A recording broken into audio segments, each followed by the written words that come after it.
Good morning everyone. मैं doctor सुधा मित्तल। बच्चों, आज अपन इंश्योरेंस में नया टॉपिक स्टार्ट करेंगे, बीमा एजेंट का पारिश्रमिक, रेम्यूनरेशन ऑफ इंश्योरेंस एजेंट।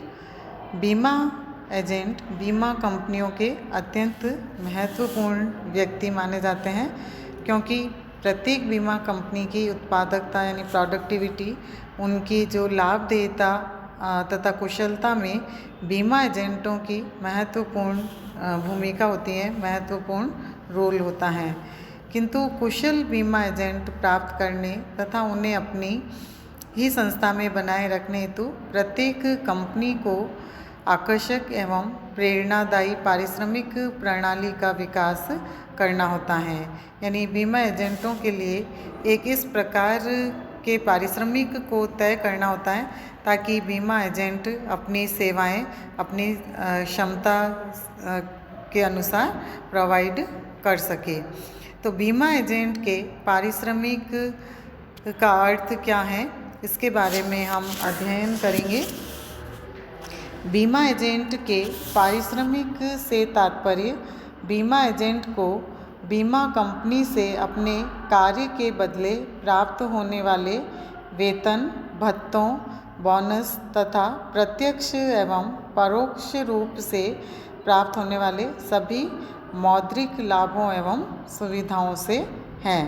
यानी एक बीमा एजेंट जो कंपनी से अपने कार्य के बदले, अपने द्वारा दी गई सेवाओं के बदले मनी के रूप में प्रतिफल में जो प्राप्त करता है, उसको हम उसका पारिश्रमिक के नाम से जानते हैं। बीमा एजेंट के पारिश्रमिक को दो प्रमुख भागों में हम विभक्त कर सकते हैं। पहला, प्रत्यक्ष वित्तीय भुगतान, डायरेक्ट फाइनेंशियल पेमेंट, और परोक्ष वित्तीय भुगतान, इनडायरेक्ट फाइनेंशियल पेमेंट्स। प्रत्यक्ष वित्तीय भुगतान में उन भुगतानों को सम्मिलित किया जाता है जो बीमा एजेंट का वेतन, कमीशन, प्रेरणात्मक कमीशन, बोनस आदि के रूप में भुगतान किए जाते हैं। उसको हम डायरेक्ट फाइनेंशियल पेमेंट के अंतर्गत सम्मिलित करते हैं। इसी प्रकार से इनडायरेक्ट फाइनेंशियल पेमेंट्स, जिनका तात्पर्य उन पेमेंट्स या भुगतानों से हैं जो स्वयं बीमा एजेंट को भुगतान नहीं किए जाते हैं, बल्कि उसके लिए भुगतान किए जाते हैं। जैसे उसकी जीवन बीमा का भुगतान, क्लब की फ़ीस का भुगतान, बच्चों की फ़ीस का भुगतान आदि। ये सारे सभी जो भुगतान हैं, ये परोक्ष भुगतान के अंतर्गत सम्मिलित किए जाते हैं। एक अच्छी पारिश्रमिक योजना का क्या महत्व है, इसके क्या उद्देश्य हैं, जिनके आधार पर बीमा एजेंटों के पारिश्रमिक की प्लान या योजना बनाई जाती है, तो उसके क्या उद्देश्य होते हैं, इनको हम देखेंगे। एक अच्छी पारिश्रमिक योजना या विधि किसी संस्था के लिए महत्वपूर्ण नहीं है, बल्कि समाज और राष्ट्र के लिए भी हितकारी होती हैं। जैसे अमेरिकी प्रबंध संघ के पूर्व अध्यक्ष लॉरेंस एप्ले ने अत्यंत सटीक लिखा है कि एक न्यूनतम चातुर्य वाले कार्य से लेकर जटिलतम कार्य के लिए उचित पारिश्रमिक का भुगतान करना उच्च प्रबंधकों का महत्वपूर्ण लक्ष्य एवं दायित्व है। यह औद्योगिक शांति का आधार है। यह केवल व्यावसायिक नैतिक मूल्यों के आधार पर ही नहीं, बल्कि स्वयं के हितों की दृष्टि से भी प्रबंधकों का महत्वपूर्ण उद्देश्य है, क्योंकि उत्पादकता तथा मनोबल का स्तर प्रत्यक्ष रूप से कार्य के लिए चुकाए जाने वाले मूल्य पारिश्रमिक से प्रभावित होता है। तो इसलिए अच्छी पारिश्रमिक विधि अनेक उद्देश्यों की पूर्ति करने में महत्वपूर्ण भूमिका निभाती है, और एक अच्छी पारिश्रमिक विधि निम्नलिखित उद्देश्यों की पूर्ति में सहायक होती हैं। तो जो इसके मुख्य उद्देश्य हैं योजना के, पहला है अच्छे एजेंट के लिए आकर्षक। अच्छी पारिश्रमिक विधि से अच्छे बीमा एजेंटों को संस्था के प्रति आकर्षित किए जा सकते हैं। यह देखा जाता है कि बीमा एजेंट एक संस्था को छोड़कर दूसरी संस्था में चले जाते हैं तो उनका आधारभूत कारण अधिक पारिश्रमिक ही होता है।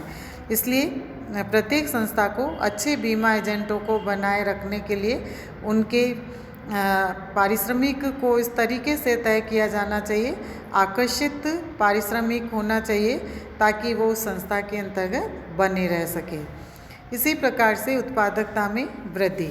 अच्छी पारिश्रमिक योजना बीमा एजेंटों की उत्पादकता में वृद्धि करने में भी योगदान देती हैं और इससे उनके प्रति जो उनकी भेंट वार्ता या उनके प्रतिदिन ग्राहक बीमा व्यवसाय में वृद्धि हो पाती हैं, क्योंकि अच्छी पारिश्रमिक योजना अधिक मन लगाकर कार्य करने की प्रेरणा देती हैं। अधिक बीमा व्यवसाय। सुदृढ़ पारिश्रमिक विधि से संस्था के बीमा व्यवसाय में भी वृद्धि करते हैं। अभिप्रेरणा। एक अच्छी पारिश्रमिक योजना बीमा एजेंटों को अधिकाधिक बीमा व्यवसाय प्राप्त करने के लिए प्रोत्साहित करती हैं या प्रेरित करते हैं। व्ययों में कमी।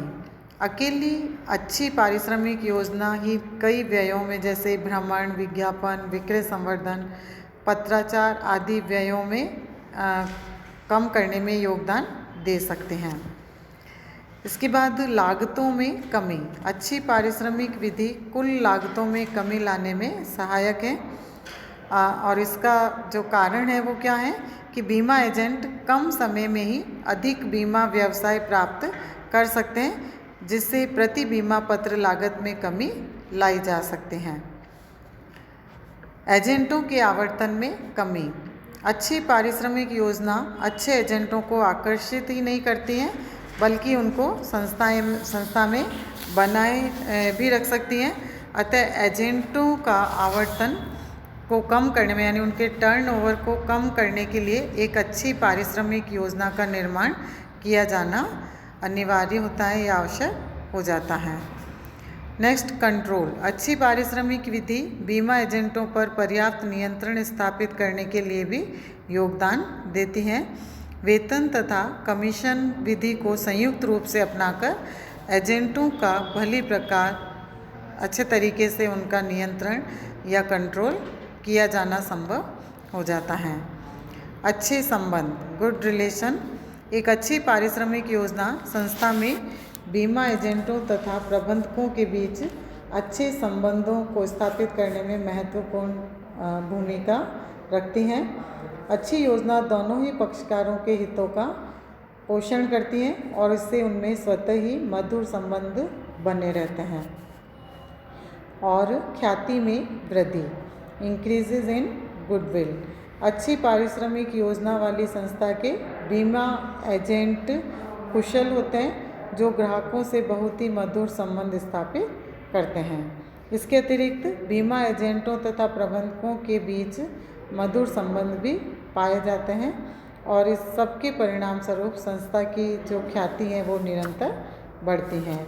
तो ये इन समस्त उद्देश्यों को देखते हुए हम एक अच्छी पारिश्रमिक योजना के महत्व को स्पष्ट कर सकते हैं।